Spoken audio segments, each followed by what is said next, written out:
Hello, everyone. Welcome to TL Education Civics and Ethical Education segment. We are going to be looking at the freshman course of Civics and Ethical Education starting today from Chapter 1, which is mainly an introductory part to the subject. Be sure to subscribe to the channel and also like the videos if you find them helpful. Also, share this video to your friends. You can find the next chapter to this segment in the description below as a playlist, or you can go to the channel, view the playlist of the whole moral and citizenship education. All right, let's get right into it. First of all, chapter 1, we are going to be looking at the concepts of civics and ethics. So what is the definition of civics? So the term civics comes from a Latin word citivus, which means or which implies citizens. Citizens is simply people that are confined in a state. So citizens are a legal member of a political organized community called a state. Yes. Now civics deals with various aspects of social life of citizens.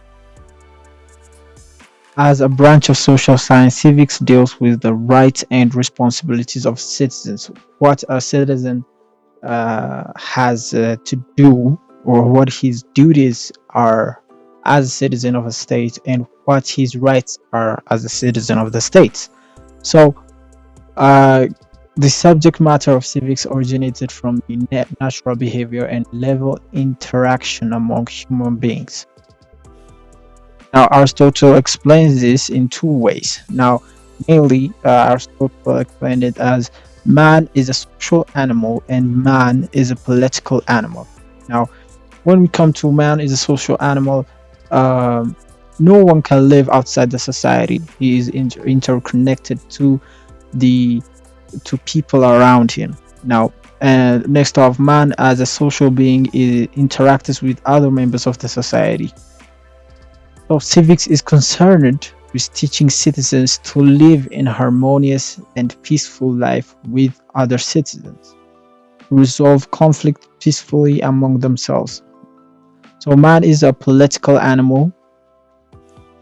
When it comes to the concept of Aristotle saying that man is a political animal, uh, we hear a lot of people and some people, what is your political view? And no, I'm neutral, or they'll say no, I'm neutral, or I'm not a politician, I don't do politics and everything. But Aristotle states that man is a political animal. Every man, everyone is a political animal, because no human beings can escape from the deeds of politics. His or her day-to-day life is either directly or indirectly affected by politics.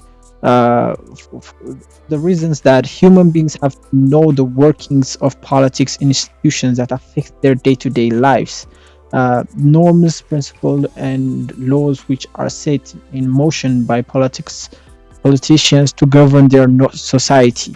Above all, their duties and rights that they have in the political community in which they are leading their life. Now, ethics and civics deals with the reciprocal relationship rights and duties that is established between citizens and the state, and among citizens themselves with regard to political, cultural, social, economical, environmental, and developmental aspects. So, what this says is that ethics and civics deals with what the rights and duties that is established by citizens and the state. So the citizens are related to the state. There is a relationship between that is formed between the state and the citizen. The state demands that a citizen pays taxes. That is a relationship of tax payment to the citizen. So this is the civics and ethics deals here as the relationship of a duty of the citizen. Now, the state has a duty too to follow the citizen in keeping them safe. So that is the duty of the state. So there is a relationship of rights and duties between the citizens and the state. So and among the citizens themselves with regard to political, cultural, and social or economical, environmental, or developmental affairs of the country or the society. Finishing that, we will see historical development of civics. So, where did this concept of civics started from? So, citizenship education was started by Greeks and Romans during the medieval period, the education was run by church. In the medieval period, the concept of citizenship, the theories, was started in the church. It was and paramount important for the growth of the subject civics education internationally is there are many things that paramount the growth of the subject of civics educations in international level.